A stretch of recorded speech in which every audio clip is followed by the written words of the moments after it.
she'd worn the night before, but looking fresh and like she'd just taken a shower. I was silent. "Hi, John," she repeated, looking at me pleadingly. "Sorry, honey, I couldn't find you. I was at the hotel all night." "Where were you?" I demanded, but she just shrugged, unable to answer. She didn't even mention the problem with the gendarmes. "Had sex with those two again, I guess," I barked at her. "I told you, John," she retorted angrily. "I didn't do it." "But you let them touch you, didn't you?" "A little," she admitted quietly. "Sorry, John, but I drank too much and got carried away." "Honey," she whined, "it didn't mean anything. Can you give me my ticket so I can check in and we can discuss this when we're in a more private place?"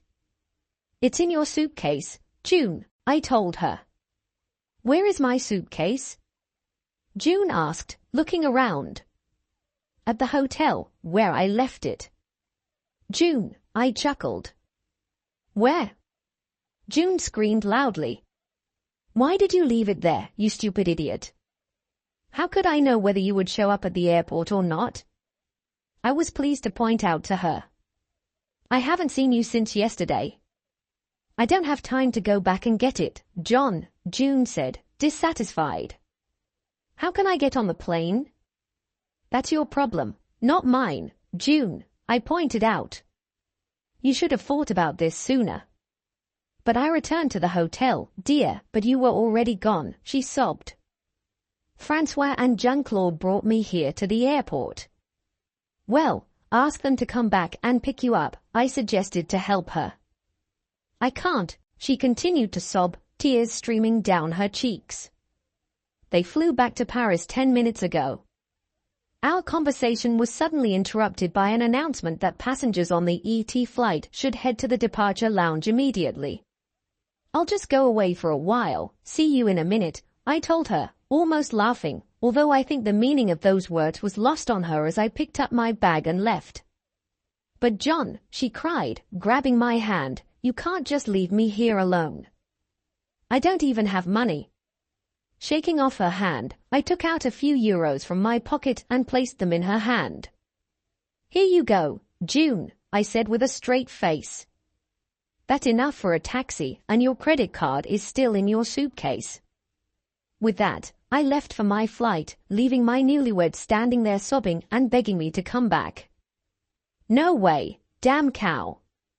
You can no doubt imagine on the flight home I was in a bad mood, and when I arrived home and entered our empty house, which was supposed to be our joint home for life together, it seemed so uninviting to me.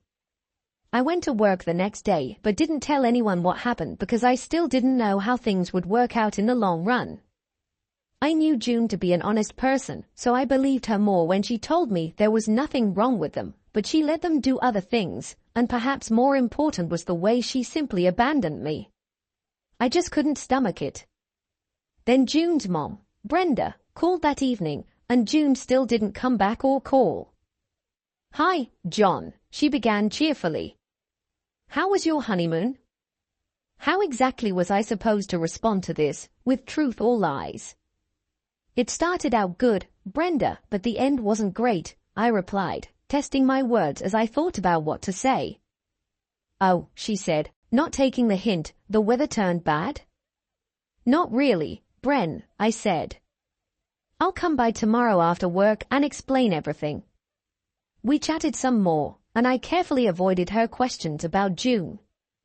I prayed that by the next day June would call them or come back so I wouldn't have to be the one to explain everything to them. Sure enough, the next morning my phone rang. "John," Tom began, "what the hell is going on, boy?" "We just got a call from June to pick her up at the airport this evening." "Sorry, Tom," I replied. "I thought this might happen." "But what's going on, John?" Tom sounded puzzled. "It's hard to explain now, Tom," I lied. "I have people here." "Okay, John," he replied, clearly confused. "We'll meet her and talk later, boy." Damn, it wasn't easy. I love June's parents as if they were my own, maybe even more since I haven't seen mine very often over the past 10 years. A sense of hopelessness began to overwhelm me, and I walked out of the office to give myself a chance to recover, with no idea how my life would turn out from now on. The call came. This, of course, had to happen. It was Tom again. Big confusion about all this. "John, boy," he greeted me. "June told us that you went too far because of some guy." "She got home then?" I asked. "Yeah, boy," he replied, "but she's not happy." "What did she tell you, Tom?" "That she was flirting with some guy and you went overboard," Tom told me. "I'd tell her to tell you the whole story if I were you, Tom." "Yeah," he answered sadly, "she's been sitting in her old room crying since she came back, so we don't know much. But we know you well enough to know that you don't lose your head for no reason, John. We'll talk tonight, and I'll call you back. You okay?" "Thanks, Tom." "Don't worry, boy, we'll try to deal with her." "Deal with her, huh?" "Well, who knows?" The next day there were many phone calls between Tom, Brenda, and myself, and I eventually agreed to meet June in the pub that evening where I hoped no one would recognize us to discuss what had happened and whether we had a future. She swears she didn't sleep with either of them, John, my father-in-law, told me in the last call. She's a stupid girl, but she doesn't lie to us. She never has, and I believe her. Depends on what you mean by sex, I pointed out, but I'm inclined to agree that she didn't let them screw her, Tom. Not the words I would use, John, he finished abruptly, but please give her a chance, boy. I will, I agreed. I was still very angry about what she had done, and it was difficult for me to calm down. Nevertheless, yes, nevertheless. If you've never been in this situation, then you don't understand. If you have never experienced such heartache, then you do not know what it is. My God, I had decisions to make, but I couldn't make them until I met June again. I can't say that I wanted this. And so I walked into the bar, and there she was, June. She stood up slightly when she saw me and gave me the most wonderful smile of greeting. She was wearing the same little denim skirt I like so much and a nice, but more conservative blouse than the last time she wore it. She looked great, but if she thought she could handle me so easily, then, well, then she might be right. "I ordered you a pint," she chirped. "I know what you like, and that's kept guys from trying to talk to me." "Well, that's a good start, huh?" "So you're back," was my first remark. I was halfway to forgiving her if she really seemed repentant, but that didn't mean I was going to go easy on her. "Without your help, John," she began. "How could you do this to me? How could I leave you?" I exclaimed indignantly. "How the hell could you leave me the way you did? You disappeared, June. You disappeared for the whole night, the last damn night of our honeymoon. But you went away and left me on the beach, John," June objected. "What was I supposed to do?" "It's amazing," I demanded loudly. "After you were on that damn pontoon having sex with those two French guys." "I told you, John," she began. "So why did you take off your swim trunks, June?" I attacked her. "Or did they take them off for you?" "It just happened, John," June mumbled, making a face. "We were just talking and having fun, to be honest. You were lying between them completely naked, and you're saying that they didn't touch you." "Oh, John," June began hesitantly. "I told you they touched me, but only a little. It was nothing serious. Besides, I was angry at you for leaving me on the beach." We stared at each other. Neither of us seemed ready to admit that we were wrong. The conversation had reached a dead end. "So you think you didn't do anything wrong, June?" I finally asked, relatively calmly. "Well, maybe I did something, John," my wife admitted, "but you went completely overboard, John. You shouldn't have acted like that." "So if you were me, June," I asked, "you wouldn't mind?" "Just wait for me." "Of course, John," she replied. Okay, I thought. Let's put this to the test. Let's see how she actually reacts. Standing up, I leaned towards her and stared straight into her face. I'll just go away for a while. See you in a minute, I told her, choosing my words carefully.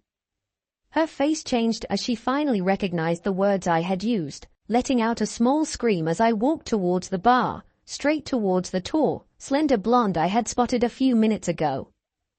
Hey, Melly, I greeted the blonde sitting on a bar stool. Her micro miniskirt and skimpy top were so different from what she wore during the day at Jones & Co., where we both worked.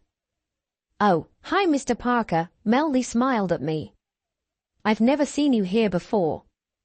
I've never been here either, I confirmed. Well, I'm really glad you found this place, Mr. Parker, Melly told me seductively, making me think that this might be easier than I thought.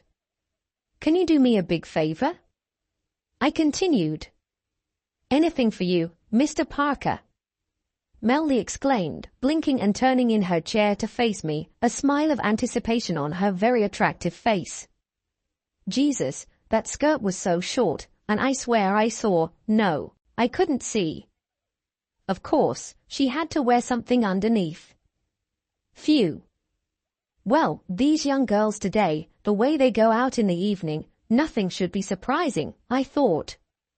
But it was surprising. Damn it. What happened, Mr. Parker? Melly asked cheekily, no doubt knowing from my expression which part of her anatomy I had just noticed. What service do you want? I took a big breath and continued. I want to make someone jealous, Melly. Can you just take my hand and walk out of the pub with me? No problem, Mr. Parker, the beautiful blonde readily agreed, sliding out of her chair, confirming my earlier analysis of her lack of underwear when her dress caught for a moment and almost gave me a heart attack. Back, but we can do it better. With these words, she pressed herself close to me and snuggled under my arm. My hand was dangerously close to her left breast as we headed towards the exit. As soon as we got outside, I thanked her and was about to leave, but she wouldn't allow it. Come on, Mr. Parker, she coaxed, giggling as she pressed her full breasts against my chest. If we're going to make someone jealous, let's at least do it properly. I think it was those firm breasts pressed against me, or perhaps it was the smooth expanse of bare skin I felt when my hand accidentally slid just below the hem of the back of her tiny skirt. Anyway, what the hell was a guy supposed to do? Should I return to my somewhat errant wife after I gave her a taste of her own medicine as planned, or continue to enjoy the use of that very medicine? Which choice? Well, what would you do if you were me? Help me, please, as I will have to make a decision in a few minutes. That is if Melly ever lets me have my tongue back. If she unzips me any further, I might be trapped. Oh, subscribe to our channel so that your love doesn't cheat on you. And go ahead and listen to the next story because this story is nothing compared to the next one. If you're under 18, don't even think click to the next one.